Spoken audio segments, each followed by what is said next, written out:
Bismillah, Assalamualaikum warahmatullahi wabarakatuh. Perkenalkan, nama saya Vivi Merudiansyah dengan NIM 224. Dengan saya Rwanda Saputra dengan NIM Akhiran 245. Di sini kami akan mempresentasikan review jurnal kami yang berjudul Case Study Domino Effect pada Industri 5.0. Untuk yang pertama di slide pendahuluan, transformasi manajemen keselamatan baik dalam konteks keselamatan jalan maupun kesehatan kerja atau K3 ini beralih dari model yang tradisional menuju pendekatan yang lebih berorientasi pada nilai publik dan keterlibatan aktif pemangku kepentingan atau stakeholder. Jadi integrasi teknologi canggih seperti kecerdasan buatan atau AI ini serta evaluasi kebijakan berdasarkan perspektif sosial menjadi krusial untuk memastikan bahwa sistem manajemen tidak hanya efektif secara teknis, tetapi juga mendapatkan kepercayaan dan legitimasi dari masyarakat serta pekerja. Berikutnya kita menuju ke pendapat ahli. Yang pertama, dari Error 2024, dalam jurnalnya menyebutkan kebangkrutan Silicon Valley Bank tidak hanya berdampak pada satu institusi saja, tetapi pemicu finansial contagion atau efek penularan ke bank-bank lain. Mereka menegaskan bahwa kebijakan moneter ketat oleh The Fed, khususnya kenaikan suku bunga-bunga, memperparah kondisi tersebut.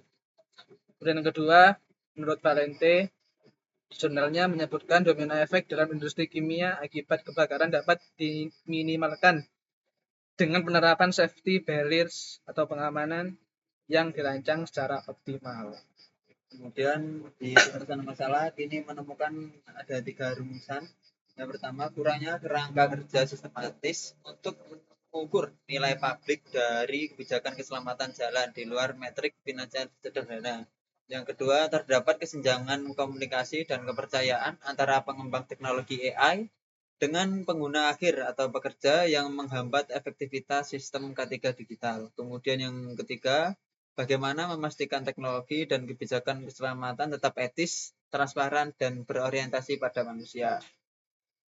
Di case study yang pertama, Techno-Economic Analysis of Protection Barriers Against Fire, Domino Effect in the Chemical and Process Industry. Penelitian ini membahas bagaimana kecelakaan industri akibat kebakaran dapat memicu domino effect pada fasilitas kimia. Studi kasus menunjukkan bahwa kebakaran awal dapat menyebar ke unit lain jika sistem perlindungan tidak optimal, sehingga menimbulkan kecelakaan berantai yang lebih besar. Penelitian ini juga menguji berbagai safety barriers seperti proteksi aktif dan pasif, serta bagaimana efektivitasnya dalam mencegah eskalasi kecelakaan. Oke, lanjut di case study yang kedua dengan jurnal yang berjudul The Domino Effect of Silicon Valley Bank Bangkrut and the Role the Fed Atau Polisi. Jadi penelitian ini membahas domino effect akibat kebangkrutan Silicon Valley Bank yang memicu penyebaran risiko ke bank yang lain.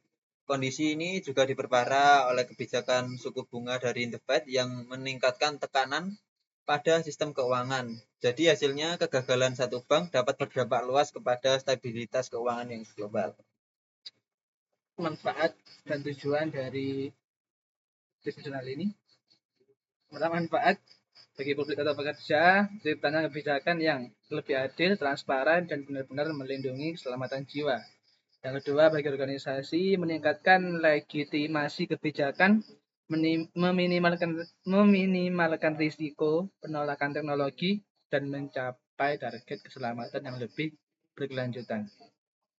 Selanjutnya di tujuan yang pertama, menyediakan model konseptual untuk publik dalam manajemen keselamatan jalan guna meningkatkan akuntabilitas kebijakan. Yang kedua, menganalisis peran strategis pemangku kepentingan atau stakeholder dalam mendukung adopsi AI yang aman dan etis di lingkungan kerja. Kesimpulan dan saran. Kesimpulan, sinergi antara kebijakan yang berorientasi pada nilai sosial dan implementasi teknologi yang berpusat pada manusia adalah kunci utama manajemen keselamatan modern. Yang kedua, saran dari kami, pembuat kebijakan dan perusahaan perlu mengintegrasikan indikator nilai publik dalam evaluasi keselamatan kerja, serta melibatkan pekerja secara aktif sejak tahap pengembangan AI guna memastikan transparansi teknologi penerimaan sosial dan pemahaman etika di lingkungan kerja digital. Kemudian ini daftar pustaka yang dari 2 jurnal yang kita ambil. Sekian presentasi dari saya, dari kami. Kalau lebihnya mohon maaf. Terima kasih. Wassalamualaikum warahmatullahi wabarakatuh.